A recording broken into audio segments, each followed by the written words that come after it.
여러분 혹시 이상한 변호사 우영우 아시나요? 이상한 변호사 우영우. 네. 우영우. 자폐 스펙트럼 장애를 가진 이제 한 자매의 이야기를 이제 드라마한 것인데요. 이제 자폐 스펙트럼이라 하면 이제 장애인데 뇌 발달과 관련된 거예요. 그래서 신경 발달 장애의 일종으로서요. 이 뇌 발달이 이상해져서 이제 생기는 질병이라고 보시면 되겠습니다. 그리고 이제 오해하는 부분이 있는데 이 자폐 스펙트럼 장애를 가진 아이는 어떤 분야에서 천재라는 오해를 가지고 있는데 그건 극히 일부고요. 보통은 그렇지 않습니다. 어려움을 겪는 아이들이 많다는 사실을 좀 기억해야 되겠습니다. 이상한 변호사 이 우영우는 보시면 미국의 이제 콜로라도 주립대 교수인 이 템플 그랜딘 교수님을 캐릭터한 겁니다. 그러니까 이분을 모델로 우영우를 이제 만든 거예요, 드라마를. 그래서 이 템플 그랜딘 교수님은 2세 때 자폐 진단을 받았습니다. 그래서 사람과 대하기는 어렵지만 동물과 대화하기를 되게 좋아했다. 그러니까 동물을 좋아하셨던 거죠. 그래서 이제 자폐를 갖고 있어서 사람들하고는 대하기 힘들지만 이제 동물들과 대화하는 걸 좋아했던 그녀는 그녀의 어머니와 학교 선생님들의 도움으로 이분이 이제 동물학 박사학위를 받고 또 이제 미국 농장의 이제 가축들이 사육되는 그 과정을 고통을 덜어주기 위해서 인도적인 뭐 어떤 시설을 이분이 이제 발표를 한 거죠. 이렇게 했을 때 동물에게도 스트레스를 덜 주고 결국은 그 동물을 우리들이 먹을 거 아니에요, 인간이. 그 스트레스 받지 않은 동물을 먹어야지 사람의 몸도 건강해진다는 그런 내용이죠.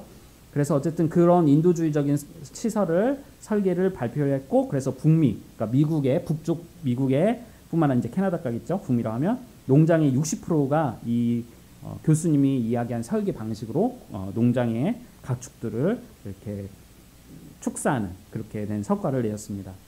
드라마 속에 있는 이 우영우 역시도 그렇죠. 아시는 것처럼 사람과의 소통은 어렵지만 탁월한 암기 능력으로서 변호사가 되고요. 자신처럼 힘든 사람들을 도와주는 변호사가 되었습니다. 오늘 본문 말씀에서도 보면 변호사가 등장하는데요. 이 변호사가 등장하는데 우리가 살피고 있는 바울 역시도 재판을 받게 되고 억울한 일을 당하게 되는데 바울은 이 불리한 상황에서 어떻게 재판을 풀어나가는지 한번 살펴보려고 합니다. 지난주 말씀을 잠깐 이제 보면 바울은 이제 더 이상 예루살렘에서 재판을 받을 수 없어서 바울을 암살하는 40명 때문에 천부장 루시아는 바울을 당시 이스라엘의 총독, 이스라엘 전체 나라를 관리했던 총독이었던 벨릭스에게로 보냅니다. 그리고 새벽에 450명이라는 군인을 동원해서 바울을 안전하게 벨릭스에게 호송을 합니다. 그리고 이 벨릭스가 있는 가이사야에 도착한 바울은 오늘 벨릭스 총독을 만나서 재판을 받게 됩니다. 그래서 오늘 말씀을 우리가 본문을 살피기 전에 먼저 등장인물들이 여러 등장하는데요. 이 인물들을 좀 살펴보도록 하겠습니다. 그래야지 우리가 오늘 말씀을 또 이해하는 데 도움이 됩니다. 먼저 우리 황제를 먼저 살펴보겠습니다. 이 사람은 누구냐면 클라우디우스 황제입니다. 로마 황제예요. 이 황제가 당시 이제 바울이 지금 호송돼서 재판을 받는 그 당시 로마를 다스렸던 황제입니다. 이 클라우디우스 황제는 이 벨릭스를 이스라엘 총독으로 세운 사람입니다. 이 황제는 로마가 세워진 후 4대, 네 번째 황제가 됩니다. 이 황제의 다음이 바로 여러분들이 잘 아시는 네로, 아시죠? 최양락 씨가 했던 이걸 아는 분들은 이제 나이 드신 분들, 네, 모르는 분들, 나이 안 든 분들, 네로 24, 최양락 씨, 네, 그 네로 황제입니다. 클라우디우스를 이제 서두에 살폈던 우영우처럼 자폐 스펙트럼은 아닌데 뇌에 문제가 생긴 장애가 있습니다. 장애. 그래서 어려서 뇌병년을 잃어서요 절름발이었고 발을 절뚝절뚝 걸었던 황제였습니다. 그러니까 처음에는 이 사람이 이렇게 장애를 갖고 있으니까 당연히 황제가 되지 못했겠죠. 그래서 이제 PPT 다음 내용을 보시면 로마 3대, 그러니까 이 황제가 4대였고 그 전 황제가 3대째가 있었을 거 아닙니까? 이 3대 황제가 바로 카라큘라, 뭐 이렇게 유튜브 뭐 좀 예전에 한참 막 했을 때 그랬잖아요. 이 칼라큘라, 헬레어는 칼라큘라, 뭐 우리나라 발음 카라큘라인데 이 칼라큘라라는 이 황제가 이제 3대째 황제, 이 황제 다음이 바로 글라디우스 황제입니다. 근데 이 카라큘라와 클라디우스는 어떤 관계냐? 그 클라디우스의 조카가 칼라큘라인 거예요. 이해가 되시죠? 네. 이해가 되시나요? 그러니까 조카가 3대 황제가 된 거고 4대째가 삼촌이 된 거예요. 이해되시죠? 네. 근데 이 칼라큘라가 폭정을 했습니다. 황제로서 폭정을 해서 보통 로마는 원로원, 장로들이 계세요. 그래서 그 장로들과 회의를 해서 어떤 정치를 해야 되는데 이 원로원들과 대립각을 세우고 많은 폭정을 했습니다. 그러니까 또 사람들이 가만히 있지 않았겠죠? 바로 암살을 이 칼라큘라를 암살한 겁니다. 근데 이제 PPT 한번 보시면 이 조카가 암살당할 때 이 커튼 저 뒤쪽에 좀 보이시나요? 하얀색 옷 입은 사람 이 클라디우스가 그 커튼 뒤에 숨어 있었던 겁니다. 그래서 군인들이 와서 제3대 황제를 칼라큘라를 암살할 때 이 무서워서 덜덜 떨면서 클라디우스는 이 커튼 뒤에 숨어 있었다가 그 군인들, 이 황제를 암살했던 군인들에 의해서 발견이 된 거예요. 그리고 나서 군인들이 이 클라디우스를 제4대 황제로 즉위를 시키게 됩니다. 이해가 되셨나요? 좀? 네. 그러니까 이런 배경을 설명드리는 이유가 이런 내용들이 있는데 그러다 보니까 이 클라디우스는 자기의 조카처럼은 행동을 하지 않았겠죠, 당연히. 그러니까 원론들과 좀 친하게 지내려고 했고 또 자신처럼 자신이 몸이 안 좋으니까 안 좋은 약자들 또는 좀 이렇게 안 좋다가 좀 출세하는 쉽게 말하면 개가천사 아니라 뭐죠? 용난다. 네, 개천에서 용나는. 그러니까 그렇게 잘 안 좋는 어떤 배경에 있던 사람들이 출세하는 것을 누구보다도 원했던 사람이라 이렇게 이해를 하시면 되겠습니다.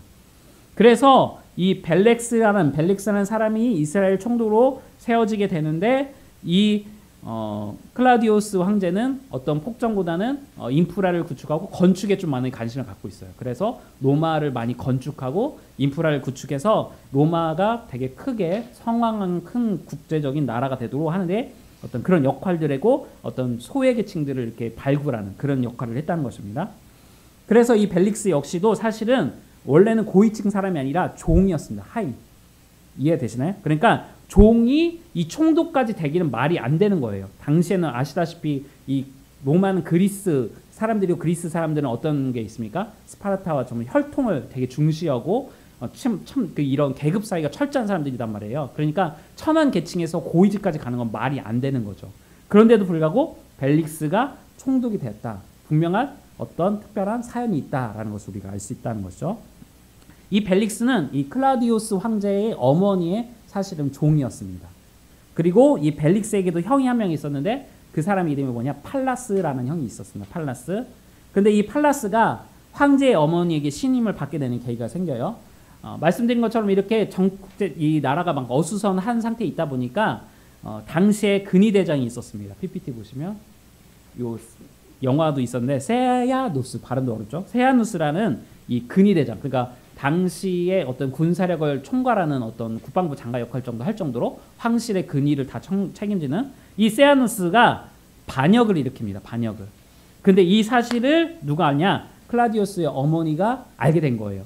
그리고 정보를 몰래 수집을 했습니다. 얘가 반역을 하는 것에 대한 정보를 몰래 수집을 했어요.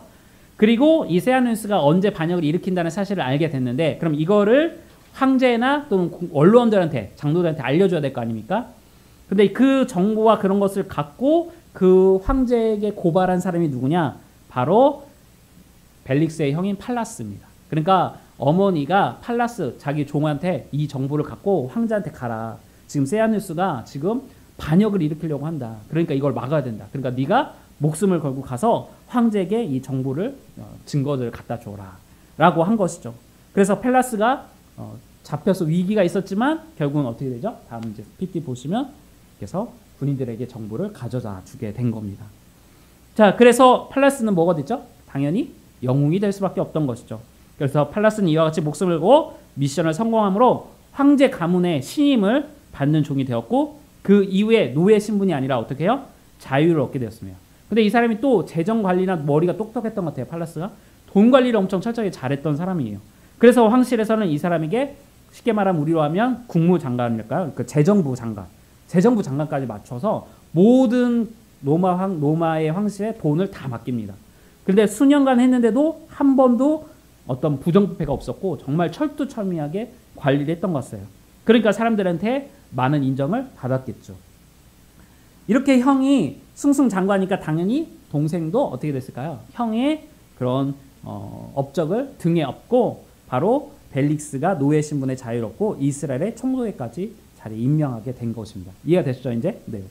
자, 그러나 PPT 보시면 이 동생 벨릭스 관상은 과기라고 하죠. 좀 무섭게 생겼잖아요. 형하고는 다르게. 벨릭스는 형 펠라스와는 좀 다르게 아무래도 능력이 다소 떨어졌던 것 같아요. 그리고 자신이 노예였다는 사실에 좀 열등감이 심했던 사람이었습니다.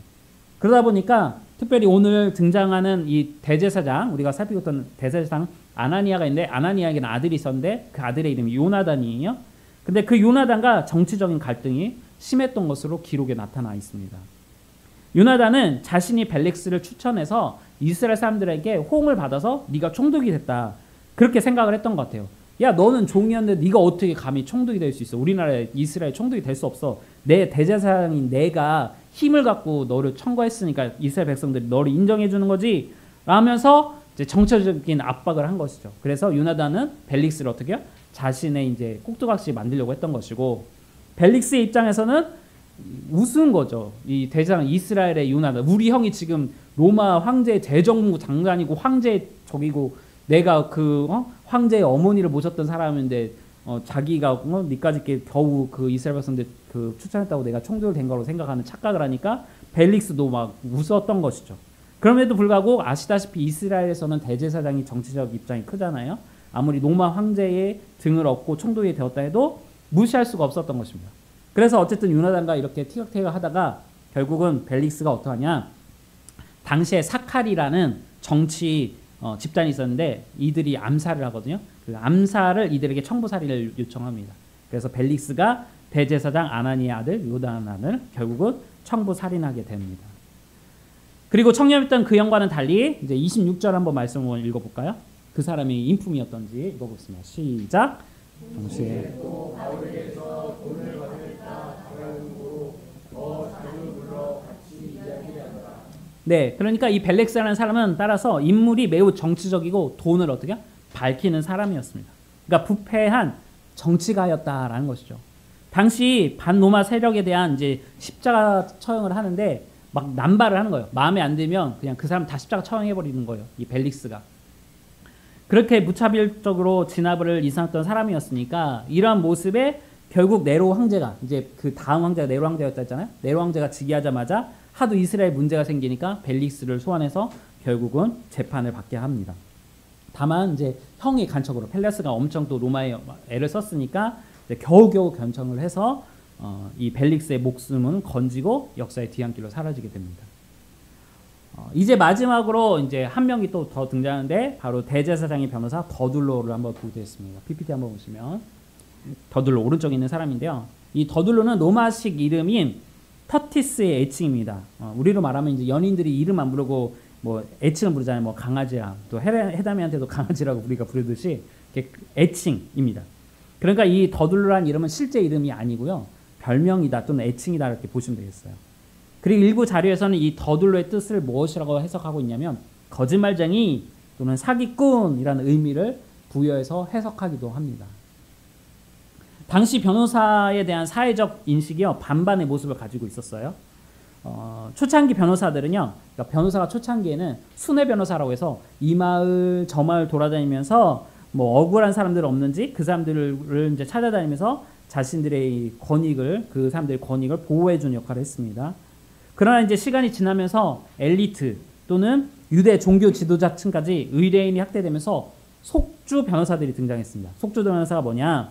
그러니까 순회 변호사들은 일종의 자영업자들이라고 한다면 속주 변호사들은 권력에 속해서 그들의 이익을 대변해주는 권력형 변호사라는 것이죠.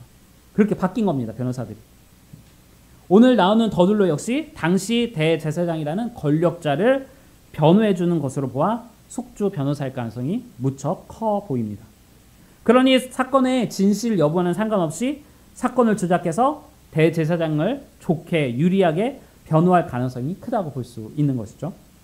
그래서 사도행전을 기록한 누가는 이 사람에 대해서 실제 이름을 언급하기보다 바로 이 더둘로라는 사기꾼이라는 이 단어를 사용해서 이 사람의 인품과 행위를 나타내는 그 거짓말장이라는 뜻의 그 이름을 호칭을 사용한 것으로 보입니다. 그럼 이제 더둘로가 어떻게 대제사장을 변호하는지 한번 보도록 하겠습니다. 그러니까 지금 벨릭스가 총독이니까 재판을 했고 바울을 데려오고 대제사장이 더둘로라는 변호사를 고용해서 지금 법정 싸움을 하게 된 겁니다. 자, 그런 가운데 한번 말씀 볼게요. 3절부터 6절 말씀 같이 읽겠습니다. 시작. 벨릭스 닥하여 우리가 당신을 믿어 태평을 부리고 또 임족인 당신의 성경으로 말미암아 아주로 개성된 것을 우리가 어느 곳에서나 크게 감사하나이다. 당신을 더 괴롭게 아니하려 하여 우리가 배가 몇 좀 관용하여 드시기를 원하나이다. 우리가 보니 이 사람은 전염병 같은 자라. 천하에 흩어진 유대인을 다 소유하게 하는 자요, 나사렛 이방의 우두머리라. 그가 또 성전을 더럽게 하려 함으로 우리가 잡아싸우니. 자, 보시면 당시 변호사들은 고전 로마 수사학이 이제 3단 구조로 나오는데 그것을 갖고 설명을 합니다. 좀 어려울 수 있는데 한번 볼게요. 이렇게 돼 있습니다. 뭐라고 해서 카프타티오라고 해서 재판관에 대한 극찬, 아첨을 합니다. 뭐라고요? 벨리스 카카요, 당신 때문에 우리가 태평을 누립니다. 천하 태평을 누립니다. 민족이 당신의 성경으로 말하여 여러 가지 개선된 걸 우리 모양으로 압니다 했습니다. 근데 아까 전에 제가 설명드렸잖아요. 벨릭스는 그런 사람이 아니잖아요. 아시죠?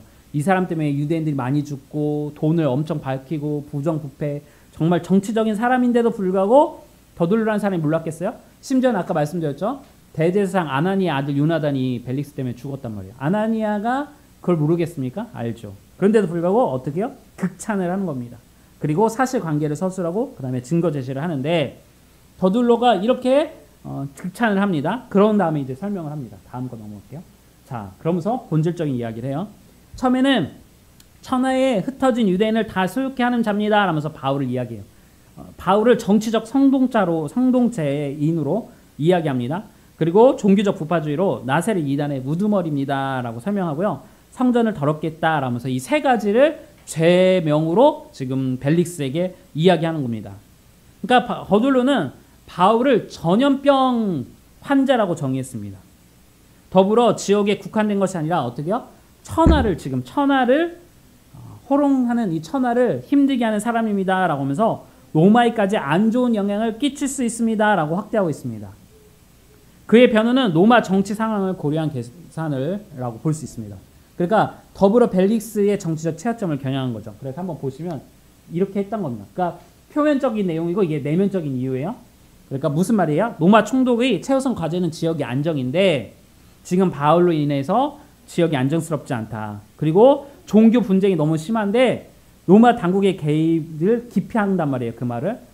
그러니까 보통은 빌라도도 그랬고 정치 문제는 너희들이 알아서 해결해 라고 하지, 아니 종교 문제는 너희들이 알아서 하라고 하지 관여를 안 한단 말이에요. 그러니까 그걸 알고서 관여를 해야 된다라는 거죠. 그러면서 이것이 제국 전체의 안보, 천하에 흩어진 유대인들을 지금 선동하기 때문에 어디에서 막 지금 반란이 일어날지 모른다라고 위협을 했던 것입니다. 이렇게 하면 좀 여러분들이 어려울 것 같아서요. 우리 아까 벨리스에 대한 내용 다시 한번 살펴볼게요. 자, 벨리스는 어떤 사람이었죠? 돈을 밝히고 매우 정치적이고 권력을 추구하고 무자비한 사람이었어요. 그는 돈을 무척이나 밝히는 사람이고 정치적인 사람이었고요. 자신에게 이익이 되느냐 안 되느냐를 매우 중요시했던 사람이에요. 더불어 권력을 얻기 위해서 물불을 가리지 않았던 사람입니다. 그 과정에서 무자비하며 매우 무서운 사람이었어요. 그리고 아까 설명드린 것처럼 대제사장의 아들 요나단과 껄끄러운 상태라고 설명을 드렸었죠. 그렇다 보니 더둘로는 벨릭스의 약점이 무엇인지 누구보다 잘 알았던 사람입니다. 당신 이런 사람이잖아. 돈 밝히고 정치적으로 문제 있고 이런 사람이잖아. 그거를 지금 이야기를 겉으로는 좋게 포장했지만 내면에는 이야기를 한 것입니다. 벨릭스의 약점이 무엇인지를 누구보다 잘 알고 있던 사람이었습니다. 그래서 지금 바울을 공격하는 그의 변호 내용의 핵심은 바울이 아니라 벨릭스의 약점을 잡고 이야기하고 있는 거예요. 이해가 되시나요? 정치 성도권으로 벨릭스의 너의 자리를 위협하는 사람 이 바울이 문제니까 너 바울 죽여야 돼. 안 그러면 너 문제 생겨. 그 이야기를 하고 있는 것입니다.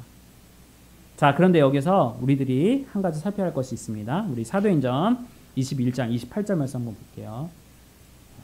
읽어보겠습니다. 시작. 외치되 이스라엘 사람들아 도우라. 이 사람은 각처에서 우리 백성과 율법과 것을 비방하여 모든 사람을 가르치는 그 자인데 또 헬라인을 데리고 성전에 들어와서 이 거룩한 곳을 더럽다 하니. 자, 바울이 처음에 유대인들에 의해서 붙잡히고 재판을 받게 되었던 과정이에요. 몇 주 전에 살폈던 것인데, 자, 이 핵심의 내용은 뭐죠? 바울이 이방인을 데리고 어디요? 성전에 가서 성전을 더럽혔다. 그 제목 때문에 유대인들이 지금 바울을 잡아서 난리를 쳤던 거예요. 그런데 오늘 더둘로가 고발하는 내용에는 그 내용이 아니라 추가해서 뭐가 나왔어요? 흩어진 유대인들을 소유시키고 지금 쿠데타를 일으키려고 합니다 라고 하면서 여기에 정치적 성동, 그러니까 거짓말을 표현합니다. 특히 더두를러는 전염병이라는 단어를 썼어요. 여러분들도 좀 잘 아시는 것처럼 어떤 드라마나 그런 거 보면 우리나라도 이제 정치적인 용어로 이 전염병이라는 단어를 많이 쓰잖아요. 사회를 혼란스럽게 하고 또는 어떤 뭐 불순한 세력하는 자를 전염병자 뭐 그렇게 표현하듯이 바울을 종교인이 아닌 정치꾼으로 그렇게 거짓말을 해서 더둘러는 이야기한 것입니다. 그러니 전혀 다른 내용인 것이죠. 바울의 입장에서는 매우 불리합니다. 그리고 억울한 상황이 수밖에 없습니다. 이와 같은 난처한 상황에서 바울은 어떻게 변화한지를 한번 살펴보도록 하겠습니다. 길어서요. 우리 요점만 한번 짤막짤막하게 제가 정리해 보겠습니다. 자, 11절부터 21절 내용인데요. 자, 보시면 자, 바울이 이야기합니다. 당신이 아실 수 있는 바와 같이 내가 예루살렘에 예배하러 올라간 지 며칠 졌다고요? 열이틀.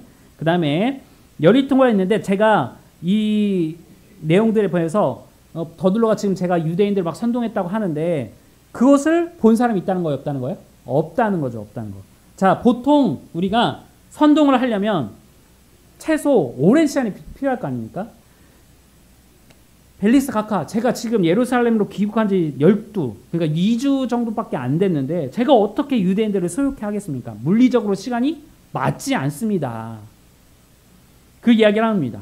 그래서 더둘러의 말대로 누군가를 선동하는 일을 아무도 어떻게 해요? 본 사람이 없습니다. 본 사람이 없습니다. 그래서 그들이 말하는 것을 내세울 증거가 있다고요? 없습니다. 그게 13절 말이에요. 13장입니다. 그리고 또 백부양보에서 저 사람들이 제가 계속 율법을 어기고 뭐 제가 뭐 잘못했다고 얘기를 하는데 자 14절에 뭐래요? 저는 도를 따라서 그들이 말하는 조상들의 하나님을 다 믿고 율법도 다 지키고 선지자들의 글도 다 믿습니다. 그런데도 불구하고 저를 뭐라고 합니다. 그리고 또 이야기합니다. 뭐라고 해요? 17절 한번 같이 읽어볼까요? 17절 읽어보겠습니다. 17절만 시작. 여러 해 만에 내가 내 민족을 재물을 가지고 와서 지금 제가 오랜만에 귀국을 했는데 맨손 들고 온 게 아니라 제가 우리 백성들이 힘들다고 하니까 돈과 물품들을 가져서 구제활동하려고 선한 일 하려고 지금 이렇게 귀국해서 이렇게 지금 선한 일을 하고 있는데 오히려 제가 잘못했다고 하니까 이게 뭐가 문제입니까? 착한 일 하는데도 이게 제가 잘못됐습니까? 그렇게 얘기한 것이죠. 그리고 21절에 뭐예요? 제가 한 가지 진짜 잘못했다고 한다면 저는 예수님 믿고 부활을 믿는다고 말한 것 뿐입니다. 제 신앙 고백하는데 왜 그게 문제입니까? 라고 이야기를 한 것입니다. 이해가 되셨죠? 자, 그러자 벨릭스의 대답을 한번 볼까요? 22절 같이 읽을까요? 시작. 벨릭스가 이 도에 가는 것을 더 자세히 아는 거로 연기하여 이르되 천부장 루시아가 내려오거든 너희의 일을 청결. 자, 보니까 벨릭스는 이미 이 도에 대해서 어떻게 해요? 자세히 알고 있다라고요. 그러니까 재판을 할 일도 없어. 이미 사도 바울이 억울한 일을 알고 왜 분쟁하는지도 이미 벨릭스는 어떻게 해요? 다 알고 있었던 사람이에요. 누가 무죄이고 누가 유죄인지도 다 알고 있었던 사람입니다. 그런데도 불구하고 뭐라고 해요? 이 사람은 어떤 사람이죠? 보통 정치꾼이 아니었잖아요. 그 사실 아는데도 불구하고 정치 구단이기 때문에 이렇게 행동합니다. 26절, 27절 말씀 볼까요? 읽겠습니다. 시작. 또 더 자주 불러 같이 이야기하더라. 이태가 부르기아 구스도가 벨릭스의 소임을 이어받으니 벨릭스가 유대인의 마음을 얻고자 하여 바울을 구류하여 듭니다. 어떻게 하냐면요. 2년 동안을 바울을 잡아놔요. 잡아놓고요. 바울에게 돈, 즉 아까 돈 갖고 왔다고 하니까 뇌물 받을까 해서 계속 바울을 어떻게 해요? 풀어주지 않고 애간장을 녹이는 겁니다. 2년 동안은. 들들 볶는 거죠. 더불어 또 어떻게 해요? 반대쪽 유대인들의 마음을 얻으려고요. 2년 동안 바울을 풀어주지 않고 계속 구류를 하는 것입니다. 한 석관을 갖고 양쪽에서 이익을 얻으려는 진짜 정치를 했다는 말입니다. 대단한 사람 같습니다. 네. 이렇게 하는 그게 안 될 텐데 그런데 바울은 이와 같은 정치구단 벨릭스를 향해서 어떻게 하는지 한번 볼까요? 우리 10절, 24절, 25절 말씀 세 절 말씀 읽겠습니다. 시작. 총독이 바울에게 머리를 표시하여 말하라 하니 그가 대답하되 당신이 여러 해 전부터 이 민족의 재판장 된 것을 내가 알고 내 사건에 대하여 기꺼이 변명하나이다. 수일 후에 벨릭스가 그 아내 유대 여자 드루실라와 함께 와서 바울을 불러 그리스도 예수 믿는 도를 믿거늘 바울이 의와 절제와 장차 오는 심판을 강론하니 벨릭스가 두려워하여 대답하되 지금은 가라. 내가 틈이 있으면 너를 부리라 하고. 바울이 설교를 시작합니다. 의와 절제와 장차 오는 심판에 대해서 설명을 합니다. 이 설교가 어떤 내용인지 확인하기 위해서는 우리 더 자세한 설명을 하고 있는 다른 성경을 봐야 되는데요. 우리 데살로니가 전후서 말씀 한번 보겠습니다. 같이 읽어볼까요? 시작. 하나님의 뜻은 이것이니 너희의 거룩함이라 곧 음란을 버리고 각각 거룩함과 존귀함으로 자기의 아내 대할 줄을 알고 하나님을 모르는 이방인과 같이 세욕을 따르지 말고 이 일에 분수를 넘어서 형제를 해하지 말라. 이는 우리가 너희에게 미리 말하고 증언한 것 같이 이 모든 일에 주께서 신원하여 주심이라. 하나님을 모르는 자들과 우리 주 예수의 복음에 복음하지 않는 자들 형벌을 내리시리니 이런 자들은 주의 얼굴과 그의 힘의 영광을 따라 영원한 명망의 형벌을 받으리라. 아멘. 정리하자면요, 바울은 벨릭스가 몇 년 동안 이스라엘에서 어떻게 했던 걸 어떻게 들었다라고 설명하고 있어요. 이 사람이 어떤 사람인지 누구보다도 잘 알았던 사람이에요. 아시다시피 터키와 전 유럽을 다니면서 로마의 어떤 상황에서 누구보다도 잘 알았던 사람일 것이고, 분명히 벨릭스의 형이 팔라스가 어떤 존재인지도 분명히 알았을 것입니다. 그리고 아까 설명드리지 못했지만 벨릭스는 당시 나이가 60세로 보입니다. 60세. 근데 여기 보면 아내 드루실라가 나오잖아요. 나이가 몇 살일 것 같으세요? 네, 18살이었다고 합니다. 18살. 세 번째 부인이었습니다. 첫 번째 부인도. 그러니까 지금 바울의 메시지가 뭐예요? 아내에게 잘해야 된다. 음행하지 말고 형제를 해하지 말라. 형제를 해하지 말라. 벨릭스가 어떤 존재인지 아까 말씀드렸죠. 돈을 위해서 사람 죽이고 빼앗고 폭력으로 재물을 빼앗지 말라는 것이죠. 만약 지금처럼 계속 그렇게 살면 하나님의 영원한 멸망의 형벌을 받게 될 것이라고 복음을 전한 것입니다. 그러자 벨릭스가 어떻게 해요? 두려워했다라고 말하고 있습니다. 두려워했다. 더 이상 바울의 설교를 듣지 못한 것입니다. 이제 말씀 한번 정리하겠습니다. 오늘 등장하는 인물들이 많이 나와서 어려우실 수도 있었어요. 그만큼 역사 속에 실존했던 인물들이라는 말이었고, 이 벨릭스라는 사람이 어떤 인물, 그냥 하찮은 우리 뭐 시장 정도 되는 사람이 아닌 것을 설명드리기 위해서 여러분들에게 설명을 했던 것입니다. 하나님께서 말씀하신 대로 바울은 당시 최고의 권력자 앞에서 복음을 전했다는 사실입니다. 그리고 그 상황이 바울에게는 무척이나 어떻게요? 불리하고 어려운 상황이었다는 것입니다. 그래서 지난주 말씀처럼 두려워하지 말라. 하나님의 응언이 힘 있게 바울을 굳건하게 붙잡아 써야지 벨릭스에게 강력하게 자신의 신앙 고백과 복음을 전할 수 있던 것입니다. 생각해보세요. 벨릭스가 어떤 사람이었습니까? 자기 말 안 듣는 가차없이 사람 죽이고 했던 그 사람입니다. 그 사람 앞에서 음행하지 말라고, 당신의 아내 막 얘기하고 형제를 괴롭히지 말라고 하고, 그런 얘기를 어떻게 감히 할 수 있겠습니까? 더 이상 당신이 죄를 지으면 안 된다. 계속 죄 지으면 어떻게 해요? 멸망한다. 벌 받는다. 하나님께 벌 받는다고 경고를 전했습니다. 그러나 벨릭스는 이러한 바울의 권면에도 불구하고 어떻게 해요? 계속 죄를 짓고 복음을 거부한 결과 서두에서 살핀 것처럼 2년 후에 어떻게 해요? 로마로 호송돼요. 하도 문제가 되니까 결국은 네로 황제에게 벨릭스가 호송이 되고 재판을 받게 되고, 겨우 형 때문에 살긴 했지만 이후 병이 걸려서 고생하다 최후를 맞게 되었다라고 역사는 기록하고 있습니다. 그의 결말이 병이 걸려 고생하다가 죽었다는 역사가 설명하고 있습니다. 우리들도 어쩌면 바울처럼 우리들의 상황이 비슷할지도 모르겠습니다. 직장에서 예수 믿는다는 이유 하나로 억울하게 사명초가에 몰릴 수도 있겠습니다. 벨릭스처럼 처세술과 정치질로 욱뚝선 상사 앞에서 이도저도 못하는 공경에 처해질 수도 있겠습니다. 또는 더들과 같이 정말 말빨로 사람을 억울하게 만들고 여러분들로 하여금 억울하게 만들고 힘들게 만드는 어떤 그와 같은 사람이 존재할 수도 있겠습니다. 그러나 주님은 지난주 여러분들에게 말씀하신 것처럼 뭐라고요? 담대하라 라고 말씀하십니다. 그들에게 복음을 전하라라고 말씀하십니다. 사랑하는 성도 여러분, 찬송가 336장 환난과 핍박 중에도 성도는 신앙을 지켰네. 이 신앙 생각할 때 기쁨이 충만하도다. 이 가사처럼 오늘 바울의 그 모습 담대하시기 바랍니다. 불의와 타협하지 마시고 정도를 걸으시기를 노력하시기를 바랍니다. 그리고 여러분과 함께 하시는 하나님이 여러분들에게 말씀하십니다. 담대하라. 그럴 때 바울과 함께 하셨던 하나님이 우리와도 함께 하시고 하나님의 놀라운 역사로 그 모든 위기를 이기게 하사 그들에게 하나님의 살아계심을 묵도하도록 하실 것입니다. 오늘도 이 말씀을 가슴에 되새기심으로 승리하시는 저와 여러분 되시기를 주님으로 축복합니다. 같이 찬양하겠습니다.